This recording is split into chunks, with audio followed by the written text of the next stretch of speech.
Hey, how's it going, guys? Domino Paris 21 here, and back with another deck profile for you all. So, of course, as you see here, what I have to showcase to you all is my Scharhrot deck for Dark Irregulars. So, as a little disclaimer, as I do with a lot of my deck profiles, I do apologize in advance if I'm mispronouncing some of these names. I tend to be a little bit bad with names, especially if they start branching out to be a little bit more foreign. So, definitely want to apologize ahead of time.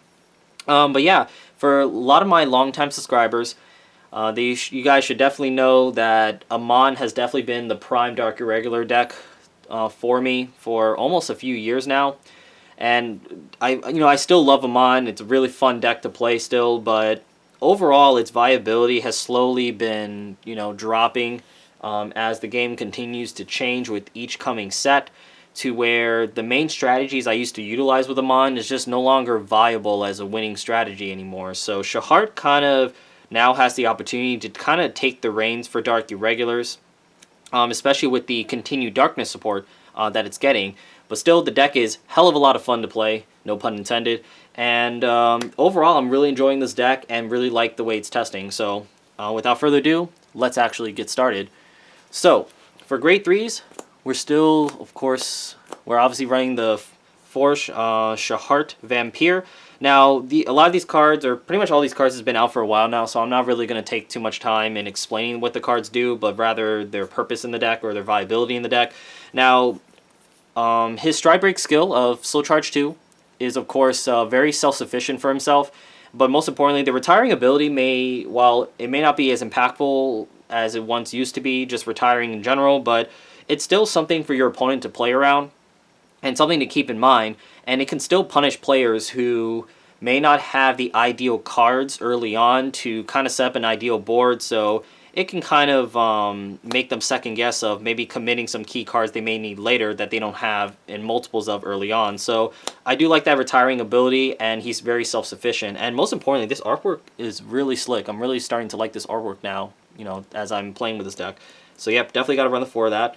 Now, there's definitely a few choices for your grade 3s, but I decided to actually go with the 4 Bladewing Sullivan. Now, there's actually, of course, a new Darkness grade 3 that you could play, that a few of my friends, of course, who are playing this deck are using, and they really like a lot.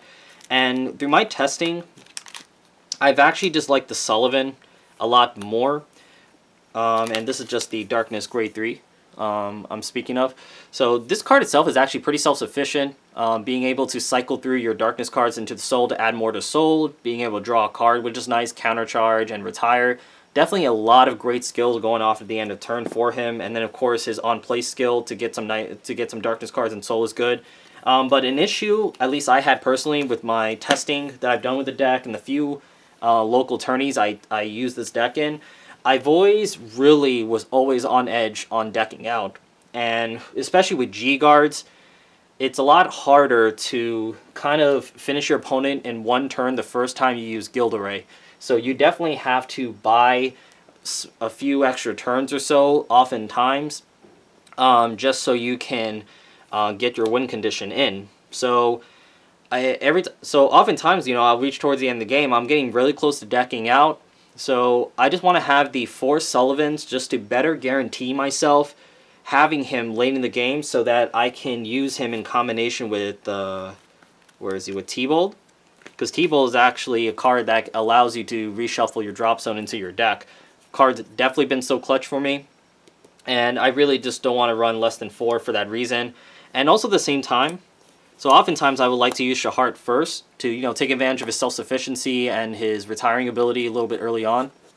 And then, obviously, he can retain that 15 or more in soul, more than Sullivan, because Sullivan, it does have to, by mandatory skill, has to make you Soul Blast.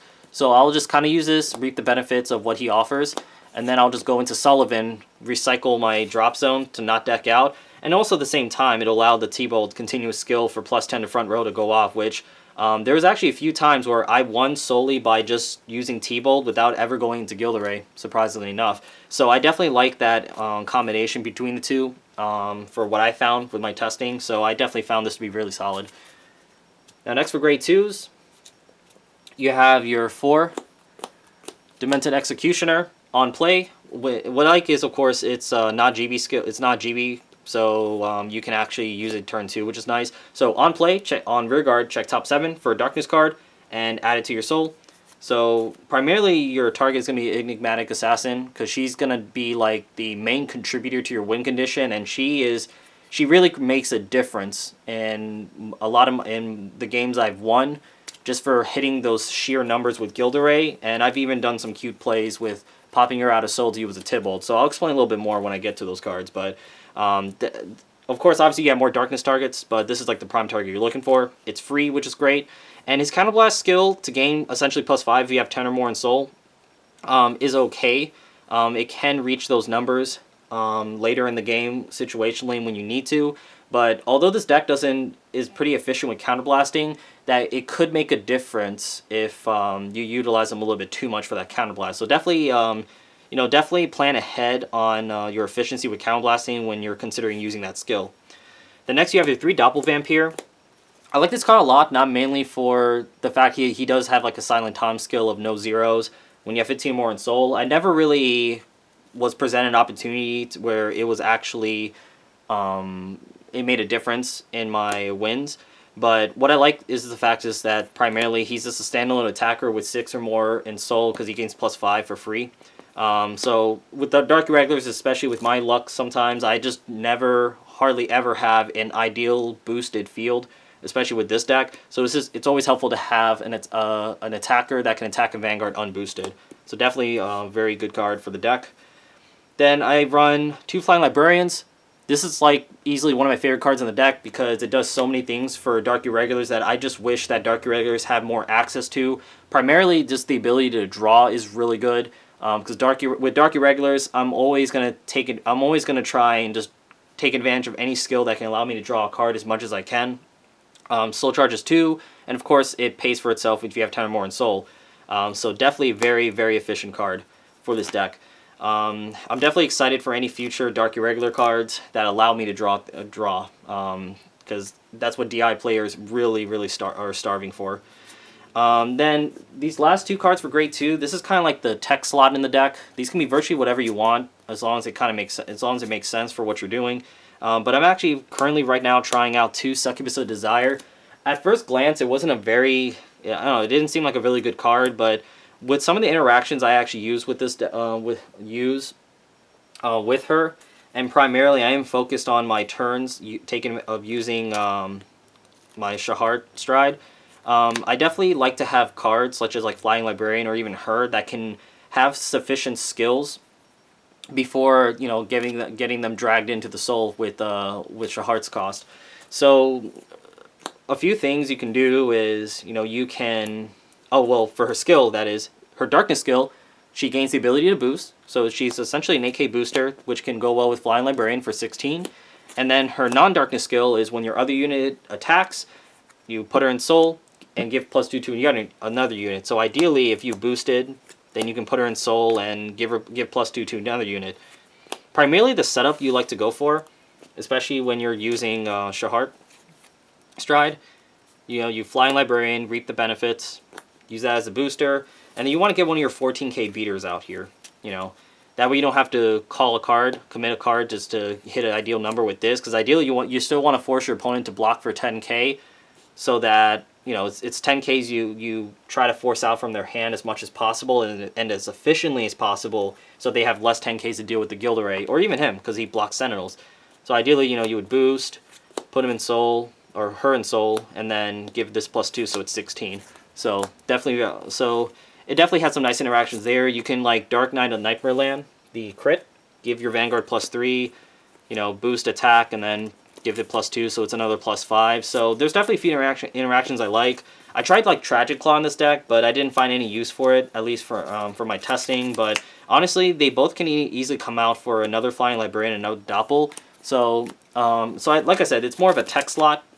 It can be virtually whatever you want as long as it makes sense, but I'm definitely liking the few plays I'm actually doing with the card. So, and most importantly, it gives me like another booster in the deck, which is always good, because like I said, I hardly ever draw into ideal boosters when I play Dark Irregulars for some reason. It could be my personal luck, but I digress. So next, for Grade 1s, you have your 4 Stride Enablers. Not much more to say there. I definitely want to say max out on your. I definitely recommend maxing out on your grade 3s and your stride enablers because, of course, you know you will always have chances to soul charge them. So you just want to maximize them to make sure you can stride every turn. Then next you have the 4 perfect guards. Another one of my favorite cards in the deck because, as some of my long-term Dark Irregular players out there should know, it really sucks when you stare in your soul and you have like 3 perfect cards in there and have no way to get it out.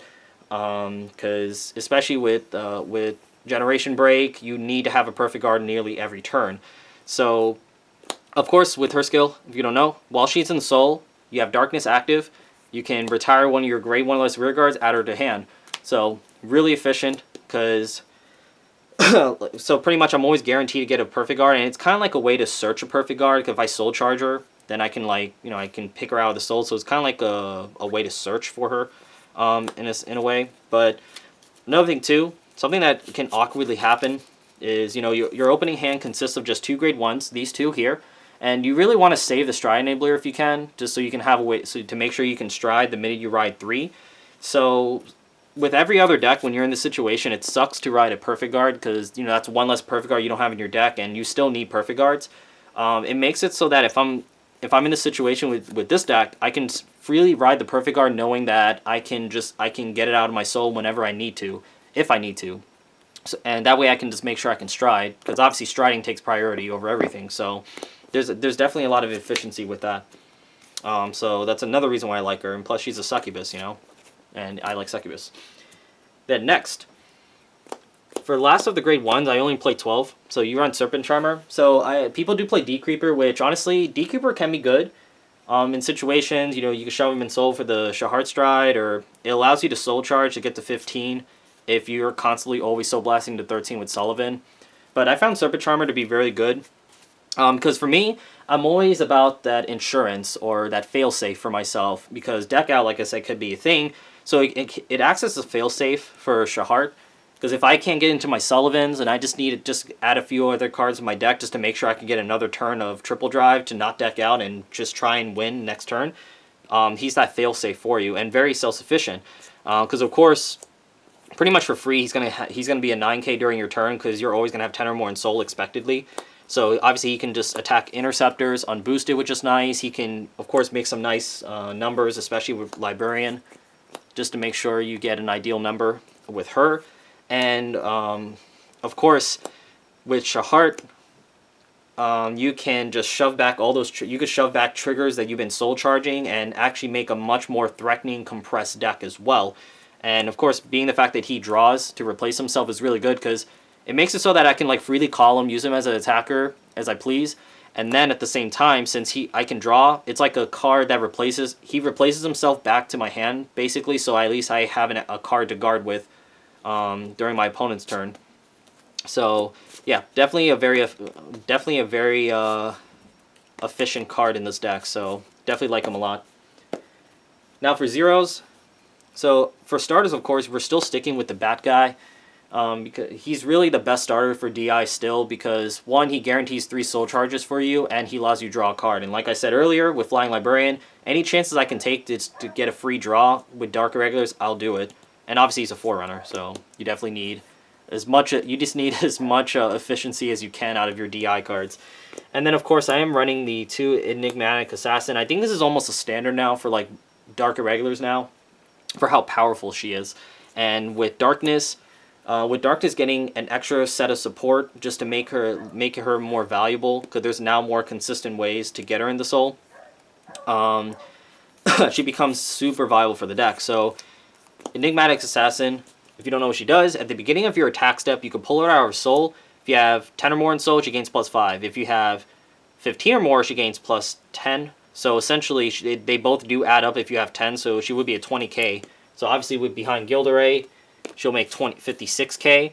And some plays I did is if you have 2 of them in soul, and you have 17 in soul at least minimum, you go T-Bold, get the +10 continuous skill, and then you can just keep pulling them out and hit for 30. Now keep in mind, it's beginning of attack step, so as long as you have a unit that is capable of attacking, you can activate her skills. So let's say you use T-Bolt skill, and I'll just throw these 2 out.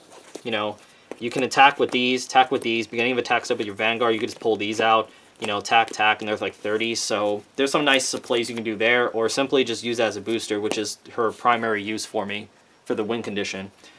So yeah, like I said, she got more consistent in terms of getting her in the soul, and there's more ways to do it, so that's what makes her super good in this deck now.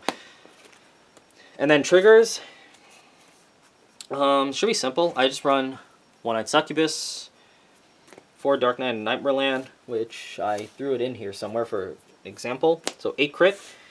I'm running 2 Stan and 2 Hysteric Shirley. So I did kind of want to run more Stan just because it's really, again, it's a really solid card just to get the free counter charge. But like I said, with how I manage Counterblast in this deck, me personally, I didn't really need to rely on these too much.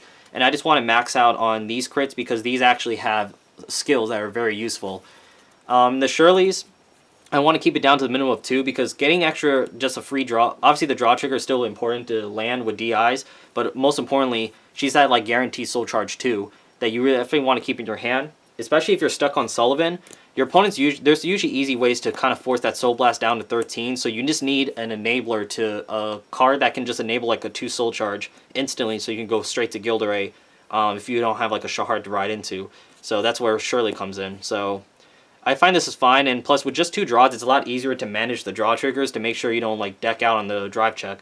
So that's another reason I keep it at 2. So I found this to be really good, and obviously the 4 heals, lolly heals. I wish it would grow up already, but yeah. Anyways, pretty straightforward. Now for the strides. Sorry, I'm a little unorganized here, guys. Now you have, of course, like the Sea Breeze. Although I may end up taking this out, to be honest, because I really only care to Sea Breeze if I'm on Scharhrot and I'm already at 3 damage, just so I can maybe like start getting some skills enabled. But other than that, I mean, there's really nothing else I really relied on too much that's GB related. And people don't really grade 2 game anymore, but it's still a good option to keep just in case. And then kind of like your early game strides. Obviously, I'm keeping the Succubus because if it's like mid game, like second stride, my opponent still has low damage. I don't want to go into anything else. I'll kind of just go in here just to pressure them, especially if I don't see any perfect guards in their drive checks early on. Try and get a free draw, and if I don't care about like getting the extra soul charge too, because I have already enough soul charging already to that point, I'll just do this to get added pressure. But sometimes my opponent may not just call anything or don't really have anything I need to worry about as a reason to go into like Scharhrot stride. So I'd rather just go into this just for like mid game pressure if I need to. And then these cards itself, I can't remember his name. Mask of Demonic Frenzy. Obviously, when you attack with him, you soul charge 2, and then he gains the on-hit skill of your opponent retires on hit. So, I mean, it's pretty much kind of like a Vortex for Kagero, because you can like potentially double kill with Scharhrot. So that's like a really nice interaction with him, because obviously with him you get a nice guaranteed soul charge 2 on attack, which is important. And the on-hit skill can be, you know, it's just nice to... Retiring is not as impactful, but if you can at least do it in multiples per turn, it definitely could, and it gets some added pressure and a reason for your opponent just to burn perfect guards. So yeah, it's a nice little interaction. I play 2 because I usually use it first stride, and I'll probably use it second stride mid game if I don't want to go into Succubus, if I just want to continue retiring or pressuring my opponent with that reason. So that's kind of like your options for early game with Scharhrot. Obviously on Sullivan you have the 2 T-Bolts. I may end up cutting the Sea Breeze for a 3rd one, because there was like a few games where I kind of wish I had the 3rd one, but you know, that game was like a really grind out game. But yeah, definitely got to play T-Bolts in general. Minimum 2. Then of course you have your win condition in the deck, Gilderay. I'm not really going to explain more about it. He just became a lot more powerful just with Enigmatic Assassin. So 56 crit. 56 crit is very powerful with him. So definitely got him as a 4 of. And then, honestly, I really like this card a lot, Scharhrot Stride. I run 2 of them.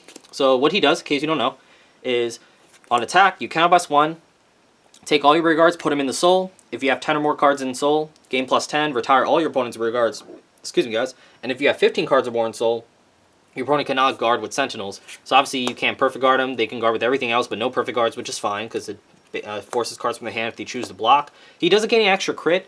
But the thing about it, I know a lot of people complain about that, but the thing is, he can get if he gains an extra crit, then you should not be able to retire your opponent's rear guard. So it should be one or the other. And the fact is, we already have a card that does that. I'd rather have something that can retire. especially mid-game. If my opponent is overcommitting to me, because obviously DIs being DIs, my opponent will sometimes feel compelled to punish, to try and rush down DIs, or try to commit a little bit extra just to continue pushing at DIs, knowing that they don't really produce a lot of attrition for themselves. So this is a card that kind of will punish them for doing that.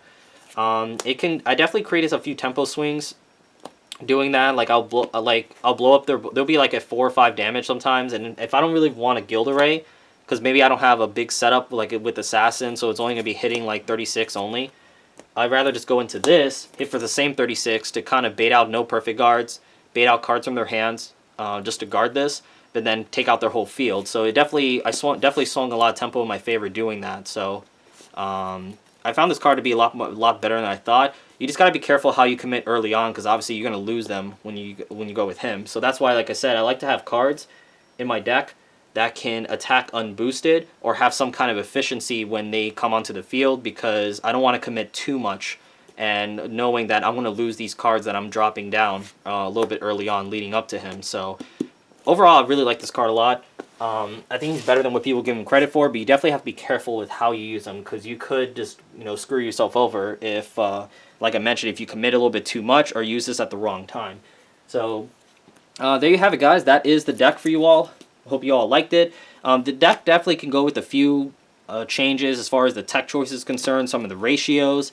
But overall, DIs are still a long ways from being a top tier competitive deck, but they're always still going to be a very fun deck to play for me. And, it's definitely a lot of fun overall. And it's kind of funny seeing people losing to Guild Array, because no one likes to lose to Guild Array, or DIs in general. But like I said, it's really fun. And actually, one thing I forgot, is the G guards. Sorry about that, guys. I just derped out there. But it should be pretty simple. 2 of the Dark Irregular ones for Soul Charge 2, 2 Saint Germain, because it's a free +10, making your Vanguard free 36 with 1 card, and then gives everything resist. But the free +10 is good. But yeah, there you have it, guys. But once again, thank you all so much for watching, and I'll see you guys later. Take care.